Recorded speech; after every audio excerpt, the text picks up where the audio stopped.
கத்துக்கரவை கணங்கள் பல கரந்து செத்தாறு திரளழியச் சென்று செருச்செய்யும் குத்தமொன்னில்லாத கோவலர்தம் பொற்கொடியே புத்தரவல்குல் புனமையிலே போதராய் சுத்தத்து தோழிமாரெல்லாரும் வந்து நின் முத்தம் புகுந்து முகில் வண்ணன் பெயர் பாட சித்தாதே பேசாதே செல்வப் பெண்டாட்டி நீ எத்து குரங்கும் பொருள் ஏலோர் ఎంబావాయ్.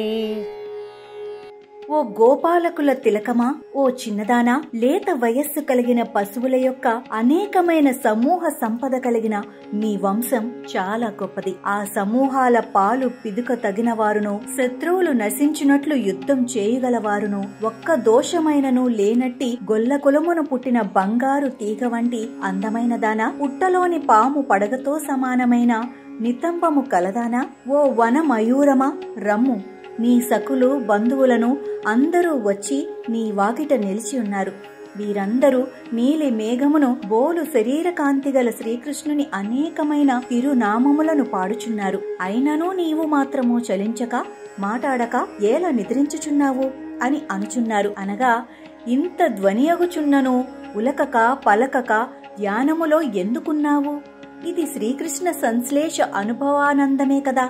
మరి ఈ సంశ్లేషానుభవ నందమును నీ ఒకటివే కాక అందరము అనుభవించినట్లు చేయవలె కాని మా గోష్ఠిలో కలిసి ఈ వ్రతము పూర్తిగా వించుము అనుచున్నారు. అన్ని విషయములందును అగ్ని విధములందును శ్రీకృష్ణుతో సరి సమానమైన ఒక గోపికామణిని ఈ 11వ మాలికలో గోదాదేవి తన తోటి గోపికలతో కలిసి లేపుచున్నారు. శ్రీకృష్ణుడు ఆ ఊరిలోని వారందరికును అన్ని విధాల ఆరాధ్యుడు, ఆదరణీయుడు. అట్లే ఈ గోపిక కూడా అతనితో సమానముగా ఆరాధ్యురాలు, ఆదరణీయురాలు. ఈమె తాను పలికే పలుకు, చేసే పనులు అన్నీ భాగవత్ కైంకర్యంగానూ ఉండాలని భావిస్తూ ఆచరించే గోపిక.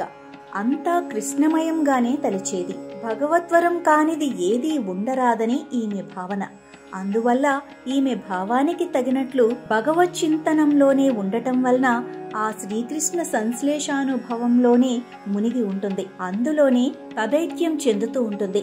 కాబట్టి ఆమె ఎప్పుడు ఆ యోగ నిద్రలోనే ఉండటాన బాహ్యమైనవేవి వినపడవు, కనపడవు, పట్టించుకోదు. ఈమె అతిలోక సుందరి, అందరినీ ఆకట్టుకునే సౌందర్యం. అలనాడు శ్రీరాముడు పురుషులనే మోహింపచేసినట్లు ఈమె స్త్రీలనే మోహింపచేయగల సౌందర్యరాశి.